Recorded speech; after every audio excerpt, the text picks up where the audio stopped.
But the idea of marriage as a covenant relationship meant for rearing a family and procreation and discipleship is what formed the West into what it is and what it was.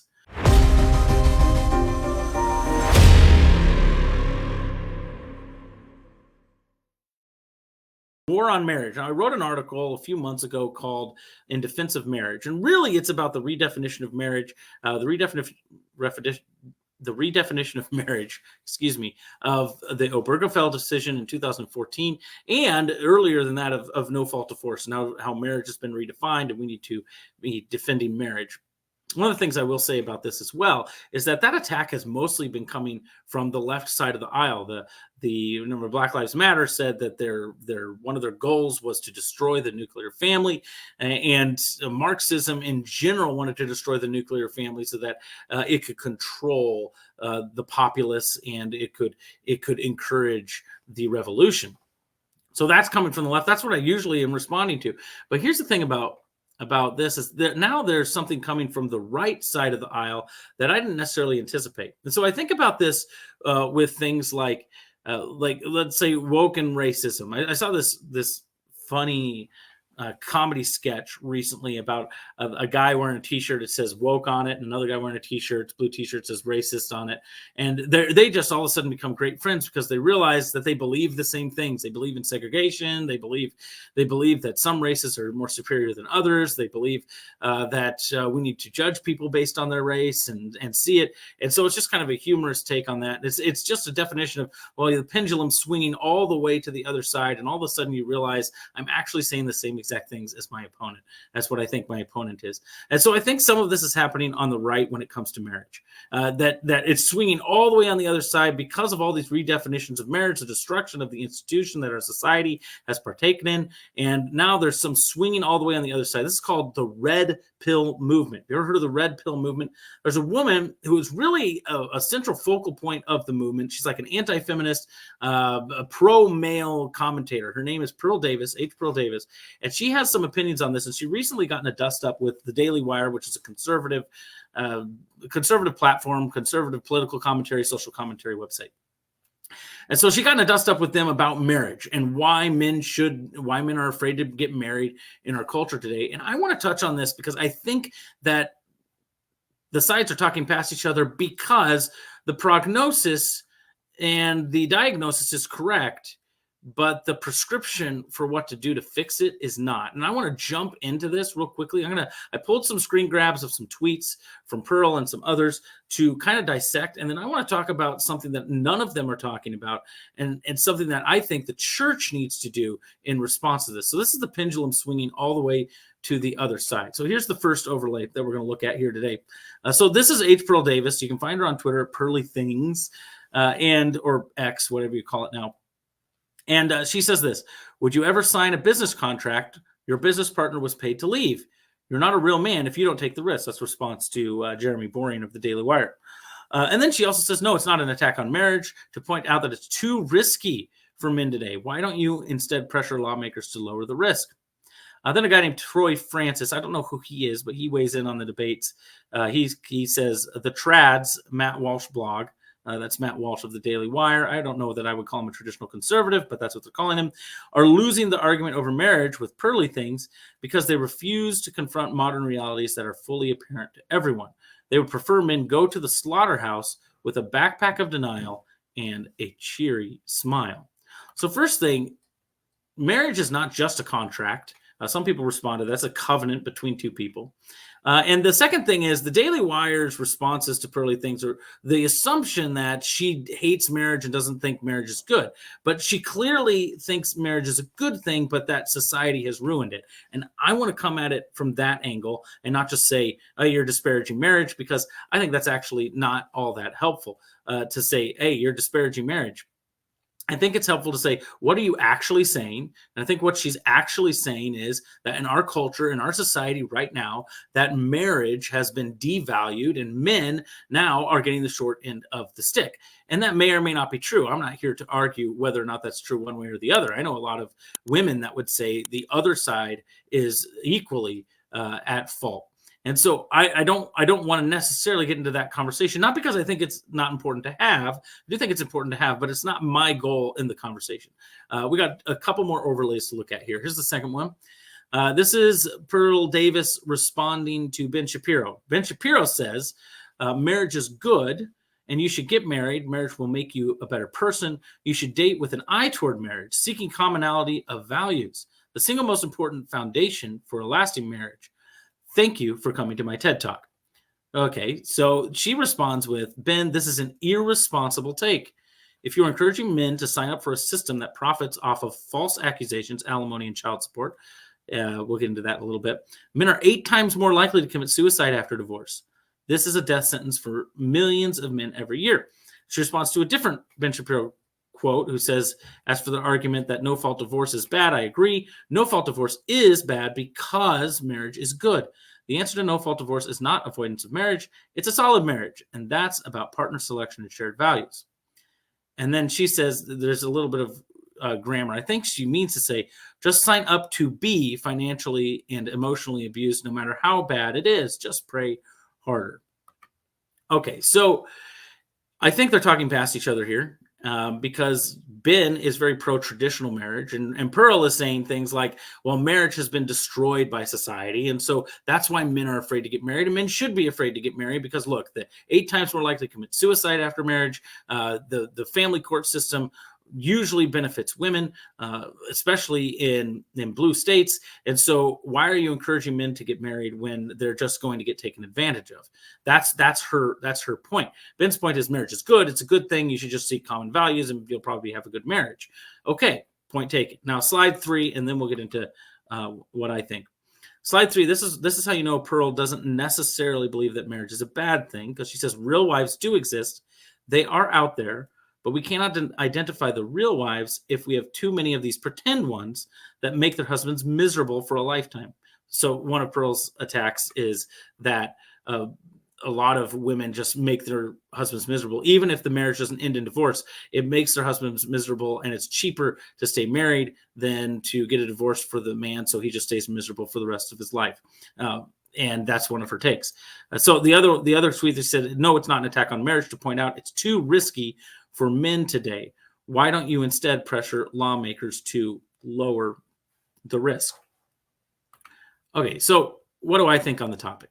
Now, first, I want to say I have a very small platform compared to any of these people, but I do want to say to Pearl, if you want to have a conversation about what I'm about to say, I would love to have a conversation about it with you. I don't want to just talk about you, but I understand you've got a much larger platform than I do, and that might not be something that's interesting. But I will say this. One of the ways that I want to respond is not just as an American male looking at the marriage system in America. I do agree, no fault divorce, redefine marriage in a poor way. And Obergefell redefined marriage in a poor way as well. We have devalued the institution of marriage to where now people just call it a contract. Well, maybe we can just get into it and then get out of it as we see fit. And then you can take half of the assets. I get that. I get that that's what we've done in society. It pains me that that's what we've done in society. But I want to respond by saying this. Pearl claims, and I'm just going to take her at her word, claims that she's a Christian conservative. Okay. And I don't know what her theology is, but I'm going to take her at her word from some of the things that I've seen her say, that she believes in Jesus Christ and is a Christian conservative. And I want to come at it in this way, because I want to specifically focus on the church. Now, one of the things I want to say is the church great at marriage? No, the church has not been historically great at marriage. We need to be better. But there's a reason for that. And the reason for that is marriage as an institution is actually started in the Garden of Eden before the fall. God introduces marriage before the fall. He says the words, for this reason a man shall leave his father and mother and cleave unto his wife, and the two shall become one flesh, before the fall. So it's an institution intended for humanity without sin. Okay, that's why marriage is so hard. It's instituted before the fall, and it's continued after the fall, and we do it very, very poorly. Half of the Old Testament, you can see how bad they are at marriage in a lot of the Old Testament. Jesus reiterates marriage in the New Testament between one man, one woman, and for one lifetime. And he even gives some allowance for divorce, especially infidelity. And he says, hey, because you're a hard-hearted people, God said, okay, this is how I'm going to regulate divorce. And so Jesus recognizes that as well. And then fast forward all the way to Revelation, and we see the likeness of marriage being compared to Jesus coming for his bride, the church. So all of that to say, the church must double down on marriage. It cannot acquiesce. The church must not play into the risks of marriage and say, men, just don't get married. The church cannot do that. Now, I'm not going to go so far as to say that Scripture mandates people to be married. I don't think that's necessarily the case. Paul makes an argument that if you're going to do ministry, it might be better for you to remain unmarried. I get that. So it's not necessarily mandated to be married, but I will say it's essential for the church to practice marriage in general. It is essential for the church to show what good marriage looks like, because if we're going to be salt and light, and marriage is supposed to be a picture of Christ in the church, then we must then participate in it. It is essential for us to do that. And so because of that, we cannot encourage men not to get married. We cannot encourage men just to look at relationships as faulty or to just weigh the risks, because the risks of men not marrying is much greater than the risks of all the men getting married. Now, Pearly Things might come back, or Pearl Davis, she might come back and say, yeah, but I'm just commenting on why men are hesitant to get married. And I get that. I understand that. I think some women are hesitant to get married. I think it's because we have destroyed the institution. So then the question becomes, who fixes the institution? Who is supposed to fix this institution of marriage? And that is where I think the prescription is off from Pearl's side, because she's saying, well, it's up to secular society. We need to fix the laws. We need to vote for the right people, fix the laws, and get the family court system fixed. And I say, you cannot ask a secular society to fix a religious covenant relationship. It cannot work. It does not work. They just end up breaking it even more. And so if we're waiting for secular society to fix the laws, to fix things like that, then we're going to be waiting a long time. We're going to be waiting a long time because it's never going to happen. The reason marriage is what it is in the West is because it was instilled by Judeo-Christian ethics. It was instilled by an idea that men love their wives as Christ loved the church, and wives submit to their husband. Now, was that abused over time? Absolutely. But the idea of marriage as a covenant relationship meant for rearing a family and procreation and discipleship is what formed the West into what it is and what it was. And the destruction of marriage, as Karl Marx saw, was a way to destroy the West from the inside out. And so incidentally, I think what Pearl is recognizing is that the destruction of marriage is happening. So maybe we should just wait for it to get fixed, or insist that it get fixed before we participate. I think the opposite is true. I think the goal of the church should be, yes, marriage is hard. Yes, marriage is imperfect, but we're going to hold you to a higher standard. We're going to say, no, we must look better in marriage, especially in the West, if we in any way want to reestablish the moral systems of Western culture. It must start and end with reestablishing what true marriage is in the church first. That's the place to go first. The church must reestablish and double down on marriage. Marriage is hard. It's supposed to be hard because it's a remnant of what life should have been like, and it's looking forward to what life will be like. It's this picture that's stuck in the middle of two perfect worlds, and we're two imperfect beings trying to adequately and accurately display what this picture is supposed to look like. And because of that, it is difficult, and because of that, it is broken, and because of that, it is risky. And marriage being risky is part of the thrill. Now, a lot of people will say, well, you just get married and divorce can just never be on your mind. And I get that. My wife and I have had similar conversations.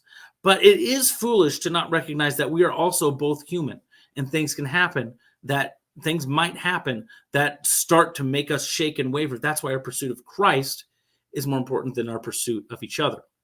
The second thing that I'd like to point out in this regard is, if marriage is supposed to be the salt part of the discipleship, then we need to encourage it in a healthy way. And I get that Pearl is trying to be an advocate for people she doesn't think they have advocating for. And I don't want to get into this conversation of, well, you're not old enough. I've been married for 15 years. I'm only 36 years old. One of her things was, hey, come and talk to me when you've been married for 50 years. I get that. And then the response to her is, well, you're not even married. Why do you have an opinion? I don't like those things, because you can have an opinion on something that you're not participating in. You can also have an opinion on something you haven't finished yet. All right. So that doesn't mean my marriage is going to last in the way that I hope it does, but it does mean that I have a goal towards that. And I have people to look at. My parents are still married. Has their marriage been difficult? Absolutely. Are they still together? Do they still love each other? Yes. My in-laws still married. Same thing. Marriage is difficult. Marriage is hard. It's supposed to be. That's part of the issue. The other thing is, when you get into marriage, you're looking for the ideal, and you're going to keep working towards that. It's a sanctifying process. If you keep working towards that ideal, you're going to find joy in the end. But if you just think the ideal should happen, then you're going to have problems, right?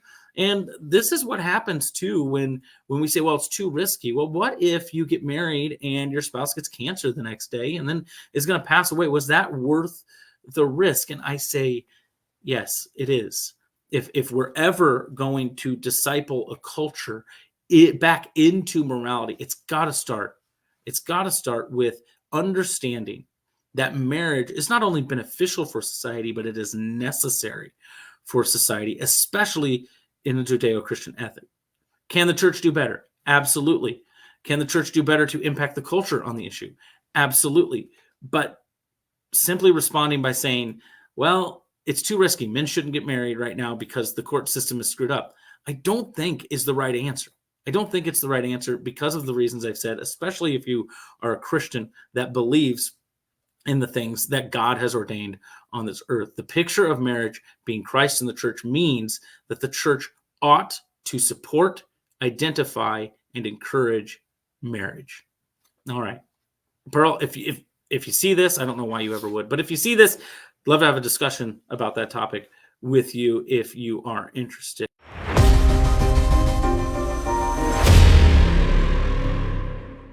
Hey, don't click out of it yet. Don't click out of this video yet. There's a lot more where that came from. If you like that content, it came from a larger show, FT Monthly. You can click on the playlist and get more there, and a lot more on our YouTube channel. Subscribe, like, and share.